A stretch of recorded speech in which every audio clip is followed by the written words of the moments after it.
जल्दी जल्दी बोल ना, देरी होल 10টা বাজিব হল ৰে। बोल बोल बोल बोल बोल बोल बोल बोल। ওই মোৰ বাথৰুম লাগিছে 2 মিনিট ৰহ 2 মিনিট ওলিয়া হৈছে নেকি ও তই? মেমে দিব ক্লাছতে সোমাব নিদিব। ওই ৰ মোৰ কিতাপটো ধৰ ওই মোৰ পেটটো ধৰ কি যে হ'ব ইয়াৰ কাৰণে যদি মই আজি জুৰি মেমৰ গালি কোনো ন দিম থামধুম একেবাৰে মই। ওই এতিকন কোনে পানী নামাৰ আগত হৈছ ছি সানাৰে এনেকে থয়নে ইমান গুন্ধাইছে নহয়। সেইখিনি তো নিজৰ ৰেসপন্সিবিলিটি, পানীখিনিও মাৰিব নোৱাৰে নে? এইটো বল বলতে উপায় নাই আৰু বাসটা দেৰি হ'ব। সানা বিপাশা ইয়া তু সেম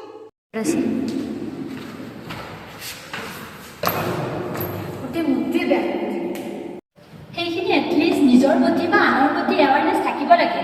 এনেকৈ হ'লেতো এদিন আমাৰ মাজৰে কোনোবা এজনে হেল্থ ইছ্যু হ'ব, তেতিয়া আমিয়েতো বিপদত পৰিম ন।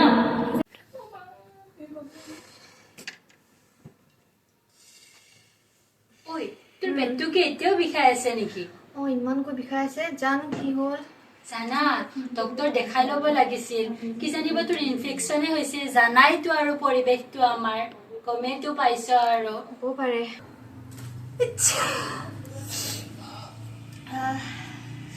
মোৰ গাটো জ্বৰ জ্বৰ লাগিছে জানানে। তোৰ গাটো অলপ গৰম হৈছে। এইটোৱে কি জানো হৈছে, পেটটো বিষাই আছে, জ্বৰ জ্বৰো লাগি আছে। ঠাণ্ডা লাগিছে নেকি বেছিকে? নাজানো, একো ফিলে কৰিব পৰা নাই। দেখিছিলি নাই সেইদিনা কেনেকে মোৰ আগতে পেলাব লৈছিলে? কি তই বাৰু কথাটো মোকে শুনালি নেকি? তাৰ মানে লেতেৰা কামবিলাক কি তই কৰি থাক নেকি? তই যে আমাক ইমান চিঞৰলি কৈ আছ, আমিতো তোক পাওঁ। যা বল নকৰ এক্সপেৰিমেণ্ট বল। এই বাদ দে সিহঁতৰ কথা, বাদ দে বাদ দে বাদ দে। ৰচোন মই আহিছো দে।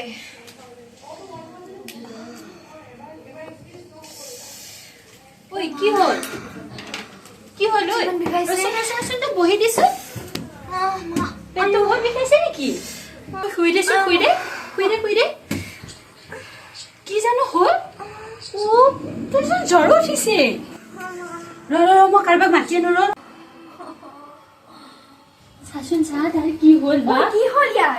বলচোন বল মেডিকেল লৈ গ'ল। হস্পিটেল লৈ যাব লাগিব জানানে, এনেকে নহ'ব। তই অলপ ধৈৰ্য ধৰ, অলপ তই পাৰিবি জানা, তই পাৰিবি। কি হৈছে? এই তাইৰ পেটটো বিষাইছে জ্বৰো উঠিছে। পাৰিবি। ছাৰ কি জানো হ'ল, তাই একদম পেটৰ বিষত থাকিব পৰা নাই। ছাৰ চাই দিয়কচোন। টেনশ্যন ল'ব নালাগে, মই চাই আছো। চাওঁ চকুটো মেলা। চিন্তা কৰিবলগীয়া একো নাই, মই টেষ্ট কেইটামান লিখি দিছোঁ, এইকেইটা কৰাওক। তাৰপিছত ৰিপৰ্ট কেইটা চাই আমি গম পাম তাইৰ কি হৈছে। কি হৈছিলে তাইৰ? হয় ছাৰ, কিয় ইমান পেট বিষাইছিলে তাইৰ? তাইৰ মানে হেপাটাইটিছ এৰ লক্ষণে দেখা দিছে। হেপাটাইটিছ এই বেমাৰটো হয় আৰু এইটো এটা কমিউনিকেবল ডিজিজ হয়, মানে অসমীয়া ভাষাত ক'বলৈ গ'লে সংক্ৰামক ৰোগ, যিটো এজনৰ পৰা আনজনলৈ সাধাৰণতে বিয়পি পৰিব পাৰে। ইয়াৰ পৰা পৰিত্ৰাণ পাবলৈ হ'লে আমি চাফ চিকুণতা বজাই ৰাখিব লাগিব, নিৰ্দিষ্ট দূৰত্বতা বজাই ৰাখিব লাগিব। মূল কৰণীয় এইখিনিয়ে। সেয়া মই কৈয়ে আছিলো নহয়, আমি ইমান লেতেৰা পৰিৱেশত থাকিলে আমাৰ মাজৰে এদিন এনেকে বেমাৰত পৰিব। চা সেয়াই হ'ল আজি। আমি যদি নিজেই সেইখিনি এৱাৰনেছ মানি নচলো, আমি সমাজক কি শিকাম? আপোনালোকে একেবাৰে চিন্তা কৰিব নালাগে, মই ইয়াত নিৰ্দিষ্ট কেইটামান দৰৱ লিখি দিছোঁ, কিন্তু আপোনালোকে নিয়মিতভাৱে ৰুটিন চেকআপত আহিব লাগিব দেই।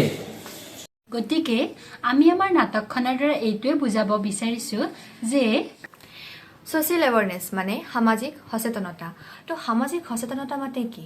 সামাজিক সচেতনতা মানে আমাৰ সমাজৰ প্ৰতি থকা দায়িত্ব আৰু সমাজৰ প্ৰতি থকা সমস্যাবোৰ আমি কেনেদৰে নিৰ্মূল কৰিব পাৰোঁ সেয়াই। তো সাধাৰণতে আমি দৈনন্দিন জীৱনত আমি কেনেকৈ সমাজখনক লেতেৰা বস্তুৰ পৰা বা দূষিত হোৱাৰ পৰা বজাই ৰাখিব পাৰোঁ। গতিকে উদাহৰণস্বৰূপে আমি এইটোও ল'ব পাৰোঁ, দৈনন্দিন জীৱনত যিটো ঘটনা আমাৰ চলি থাকে, যেনে ভাত খোৱাৰ পিছত নিজৰ আৱৰ্জনাবোৰ আমি তাতে পেলাই নথৈ নিৰ্দিষ্ট ঠাইত পেলাই দিব নোৱাৰোঁনে? আকৌ চাফ চিকুণতা বজাই ৰাখিব নোৱাৰোঁনে? নিজৰ থকা ৰুমটো, নিজৰ থকা পৰিৱেশটো আমি নিজে স্বচ্ছভাৱে থাকিব নোৱাৰোঁনে?